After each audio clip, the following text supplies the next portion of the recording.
Hi everyone, this is Kristen with the Kennedy Room of Local History and Genealogy, bringing you episode 1 of Genealogy on the Go, where we tackle genealogy tips and tricks in 15 minutes or less. This episode of Genealogy on the Go was inspired by a handout created by Shauna Woodard of the Dayton Metro Library and has been updated for use by Spartanburg County Public Library patrons. Does your house have things that go bump in the night? Are things happening that you can't quite explain? To figure out if someone has died in your house and if they might be haunting it, there's a couple of questions you'll need to ask.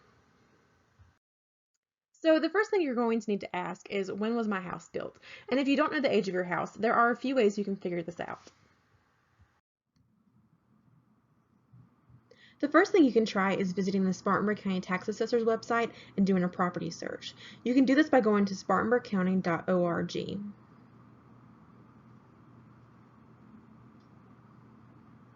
Once you've got to that page, scroll down until you see an icon for the Tax Assessor's website. You may have to scroll through these rotating screens to find it.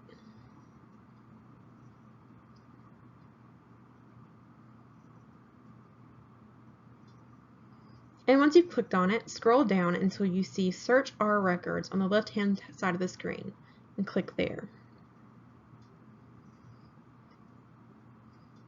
Before accessing the database, you will have to read and agree to their terms and conditions.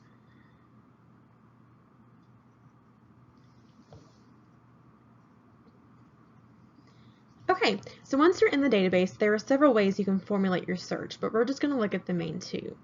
The first way you can search is by the property owner. So say that the property was owned by John Doe. I would type Doe, John. Another way to search, and possibly the easiest way, is by the property's address. For the sake of this example, I'm going to look for the Packlet Library, which is located at 390 West Main Street. Make sure you type the address exactly how the database wants. Note here that I abbreviated West and Street. This is going to ensure that you get the most accurate results. Okay, then we'll go ahead and we will click search. Alright, so this brings up all the information that the Tax Assessor's website has on 390 West Main Street.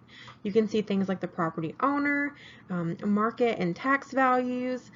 You can even see if the property has been sold or bought in recent years. And this can be particularly helpful if you are trying to figure out who owns the property or who might have lived there at a certain time. Most of these entries also have a section that gives information on the structures or buildings that are on a property.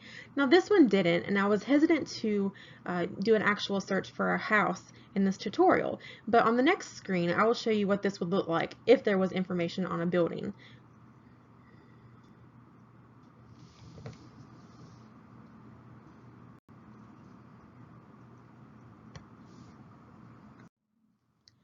This is an example of what it would look like if this entry had information on the structures on the property. In this tab, we can find out information like the style of the house, the condition, and the material it was built out of. Most importantly, however, we can find out the year the house was built. So in this example, the house was built in 1978. Now, it should be noted that this date is not always accurate.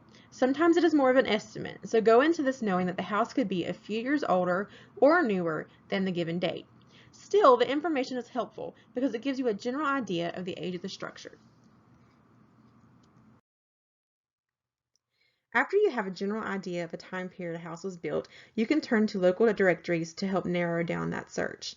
The Kennedy Room has a large collection of city directories and cross-county directories that will allow you to do street searches for the particular location, with the thought being that if you can trace the property to its first appearance in the directory, you can get a better idea of when it was built. Occasional problems you might encounter with these include street name changes, house number changes, and the property being outside of the scope of the collection. So the Spartanburg city directories date back into the late 1800s, and they cover specifically the city of Spartanburg. The cross-county directories don't go back as far. They start in about the 1960s, but they cover areas outside of the city. So places like Cowpens, Chesnee, and Packlet would be listed in these collections. Now that you have an idea of how old the house is and when the house was built, the next thing you will need to ask is who lived in my house.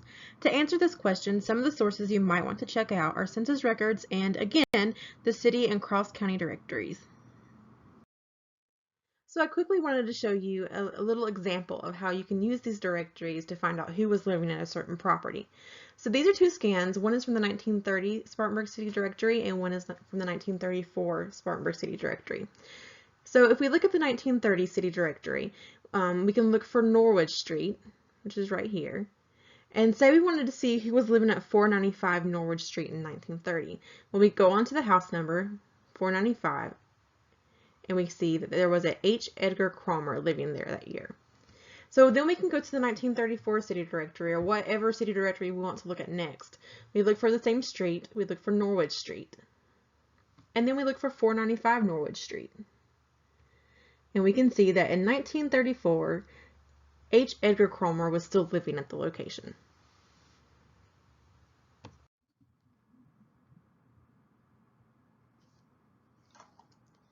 One problem with city directories is that they do not list every person living in a household. They typically list the head of the household and occasionally a spouse or an adult child who is in the workforce, but they do not provide a comprehensive view of a home. So one way to find out everyone who might have been living in a house is to look at census records. Censuses were taken every 10 years, starting in 1790, and starting in 1850, they began listing each person living within a home. You can access census records in several ways. The library has an Ancestry account that patrons can access at the library to view census records, and patrons can also create a free account on FamilySearch.org and access census records there. I quickly want to show you an example of using census records to find out who was living in a household. For the sake of example, let's quickly look for H. Edgar Cromer, who, as we saw in 1930, was living at 495 Norwood Street. Prior to this, I did a little research on Ancestry, so I already know that the H stands for Henry, but I don't know who else might have been living in that household with him that year. So I'll go ahead, I'll type in Henry Edgar Cromer. I will add that he lived in the city of Spartanburg, and that's pretty much all I know, so I'll hit search and hope that that's going to be enough to find our guy. Okay, so here's our initial results. We'll scroll down just a bit.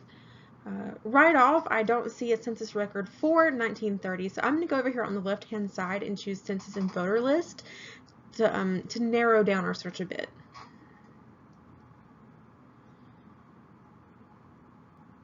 And because I specifically want to see that 1930 census, I'm going to go ahead and click 1930s.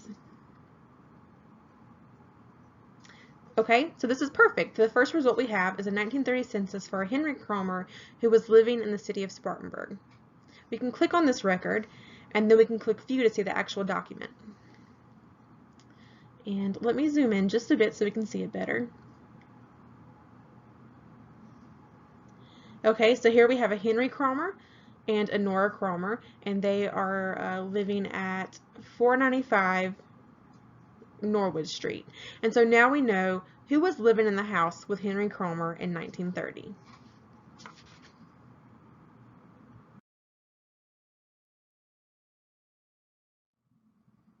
Once you've researched who has lived in the house over the years, you'll need to find out which of these residents have died. Again, there are several ways you can do this. The first thing you can do is look to see if the individual has an obituary. The Spartanburg County Public Libraries maintains a death index of obituaries that have been published in local newspapers. This index is available online at our website, spartanburglibraries.org. Once you've arrived at our page, you can go to Use in the Library, and then click on the Kennedy Room. Scroll down until you see the link for the Death and Obituary Notice search. Click on this and then select Search Indexes. Once there, you can search for obits for various individuals. Let's say that we were looking for an obituary for Samuel Burrell who died in the 1960s. I could type Burrell and then Samuel and hit search. The results will provide some brief information from his obituary. He was 74 years old and was married to Laura Von Burrell. Along with the date, his obituary appeared in the Spartanburg Herald, March 25, 1964, page 5.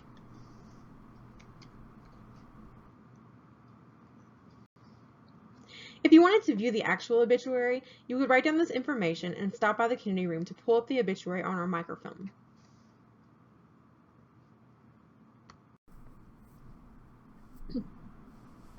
You can also find death information on Ancestry.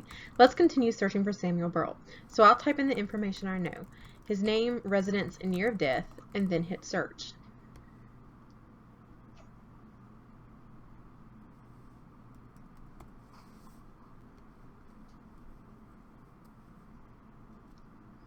The first entry we see is a listing from Find a Grave, which can provide some helpful information, things like where he's buried, where he died, and family relations.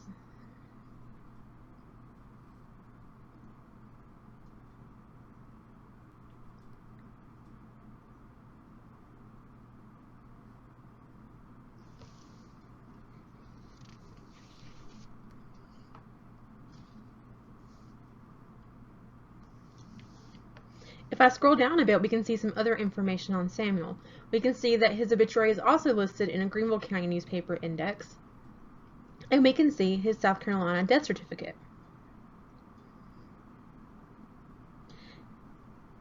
If I click on this record, I can find even more information about Samuel Burrell, his life, and his death.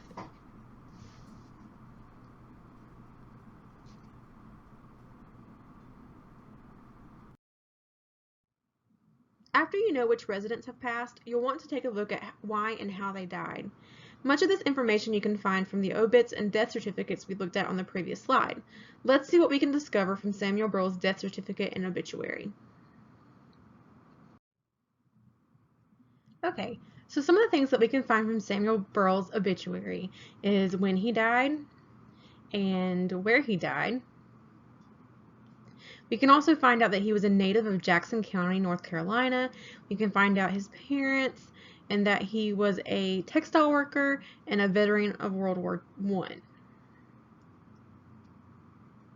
Much of this we can also find out in his death certificate. One thing that we don't have in his death certificate, however, is a list of relatives, including his wife, siblings, children, and things of that nature.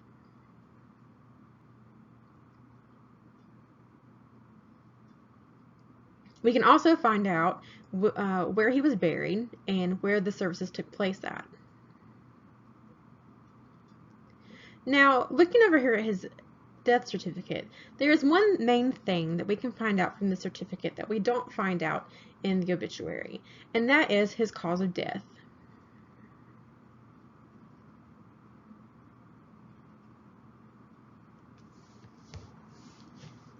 And so all of this information put together and combined gives you a greater idea of Samuel Burrell and who he was.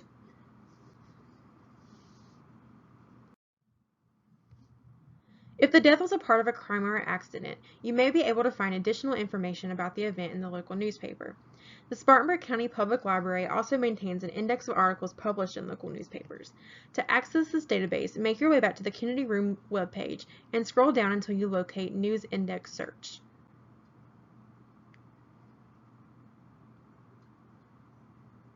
Once you've located this, click Search News Index. Based on the incident, create a search to locate an article on the happening. For instance, you could search for a murder in 1975, and this is how that search would look.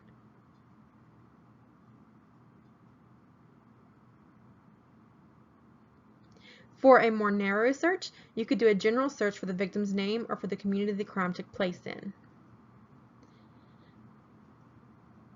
Results will consist of the headline, the date it appeared in the newspaper, and the page number. To access the actual article, you'll have to visit the Kennedy Room and look at the newspaper microfilm. If the death or the ghost is widely known, you might also be able to find information about it in the several books that exist on South Carolina and upstate ghosts, many of which are available in the Spartanburg County Public Library's collection. Ideally, gathering all of this information will help you get an idea of who might be haunting your haunted house. Why they are haunting your house and how to stop it is a completely different question that we're not quite equipped to help you with. There are, however, several paranormal research groups in the upstate of South Carolina that might be able to assist you. Happy haunting!